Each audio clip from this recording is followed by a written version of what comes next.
Hey everybody, it's Go Green PM.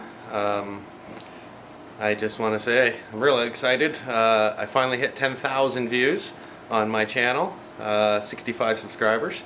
And if you're not a subscriber, please click the subscribe button and get to see all my new videos. I've got lots coming out.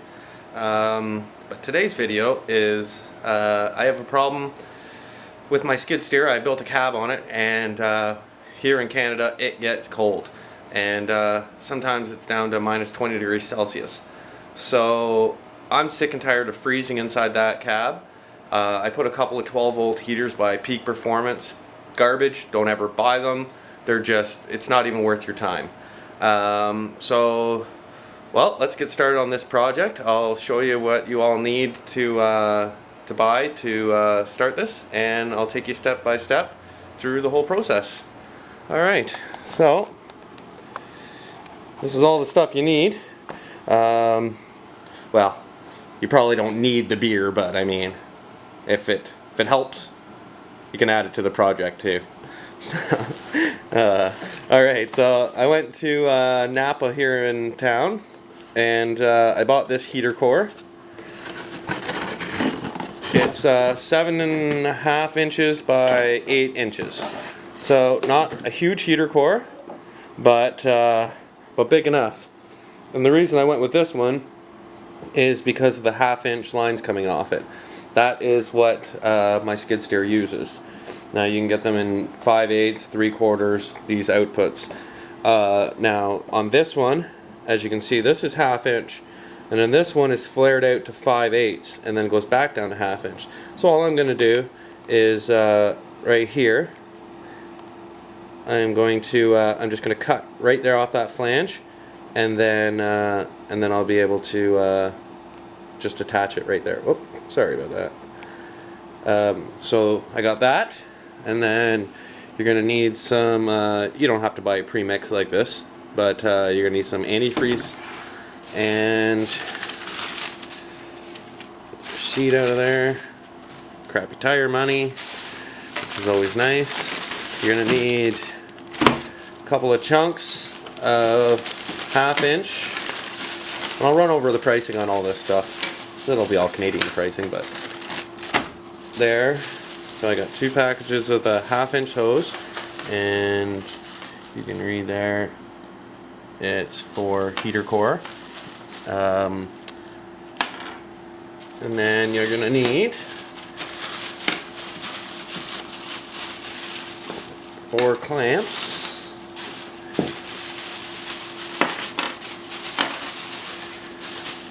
You're going to need 4 clamps for the end, and I'll be right back, and I'm going to go grab the rest of the pieces of this system. So give me 1 second. Okay, so this is the fan I'm going to use. Anybody that's a subscriber on my channel or watch my videos knows that if I can make something out of something that I already have and only buy the minimum stuff that I have to and save money that way, that is what I like to do. And you know, everybody's got to be tight with their money. Well, almost everybody needs to be tight with their money. So I had this old fan. I actually just went down to our trailer down in the bush there. That was quite the hike through the bush. I was going to take you guys with me and forgot the camera in the truck, of course, and wasn't going to walk back because it was pretty soupy back there.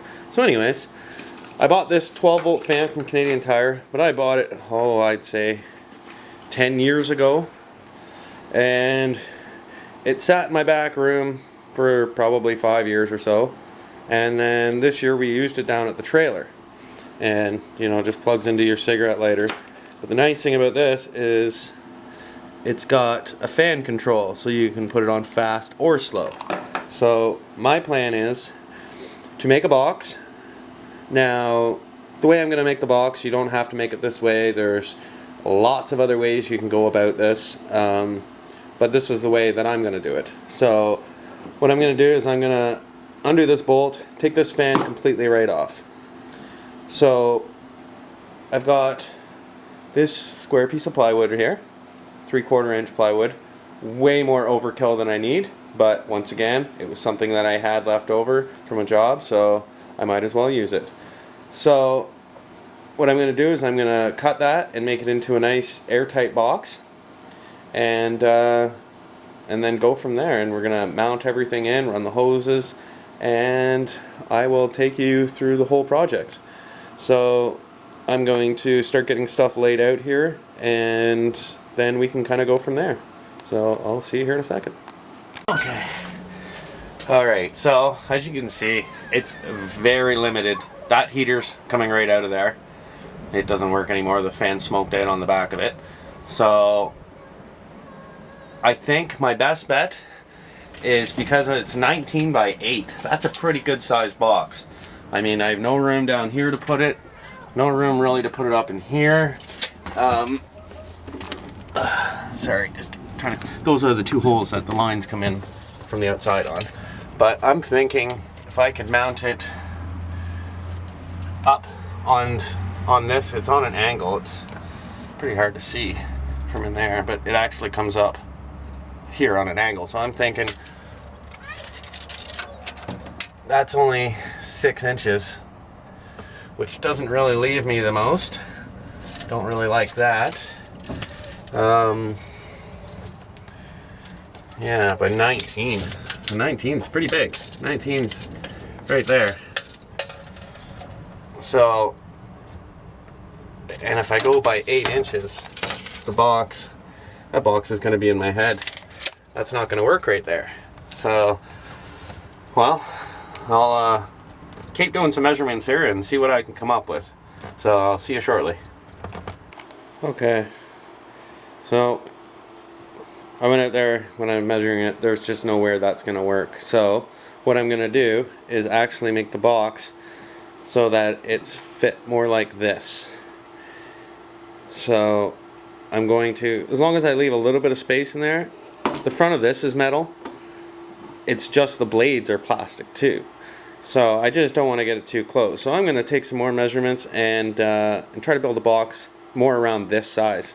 And I think that's going to work a lot better.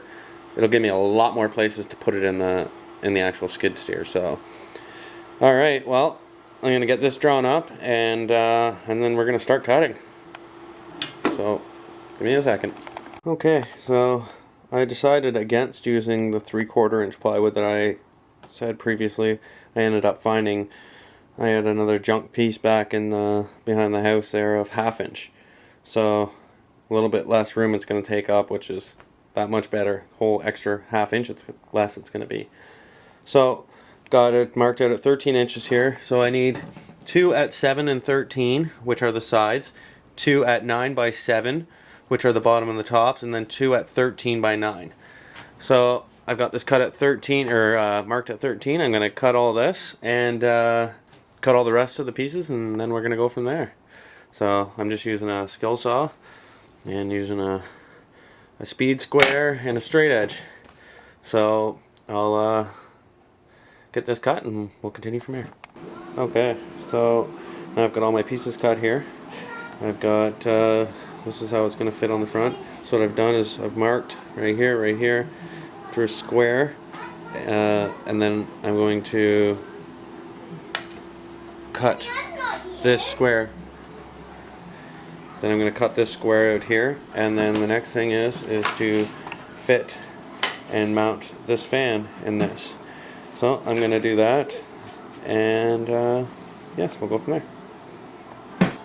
Okay, so I've got the hole cut out in here. So now this fits nice in there. Now there is a gap right along here. It's kind of hard to see. See if I can get the light on here. Yeah, there we go. So you can see there's a gap right along here. I've got a piece of foam that I'm going to put right along here and right along that other edge, and that will seal that nice and tight in there. And now the fan, cut out a circle so that this fan, it won't fit all the way through, but it's going to come through and it's going to sit in here like this. I'm going to mount that to the board. Not sure yet how, but I think maybe even just a couple of screws on an angle with some washers would be plenty to hold that in there. So now it's time to mount the bottoms, the sides, everything. Get it glued. I'm going to use some wood glue here and some nails. I can't find my brad nailer at the minute, but nonetheless, I'm going to use some small finishing nails there and get this thing glued together. And then the only thing I have left to cut is the place for these to come out the top. But yeah, it's coming along. Alright, well, I'm going to get gluing this together. Okay, so what I've done now is got these mounted in with little screws, so now that the fan's nice and secure in there, goes through like that. That's mounted inside there. I'm going to wait till after to fill that gap. And now I'm just starting to put the box together. I just didn't show you all this part because it's not really that exciting. It's just you know, putting some screws and glue on the sides there. So I just wanted to show you before I got it all closed in. I've just got this one side to put on now, and then it's all closed in except the top, and then I've just got to cut for those two hoses, and we should be good to go. So back here in a second. Okay, so what I've done here, I'll show you the cut off piece. Got the boxes all together now, but these are the pieces that come on here. So what I've done is I've cut them back, and then now my lid fits nice on top of it. Got my fan in the back, just like so, and the radiator out the front. So undecided now. I'm going to see where I'm going to mount this first, because I may be able to, like if it's sitting like this, I may be able to run the lines in here and then into here instead of coming through the top, because I may not need to come through the top.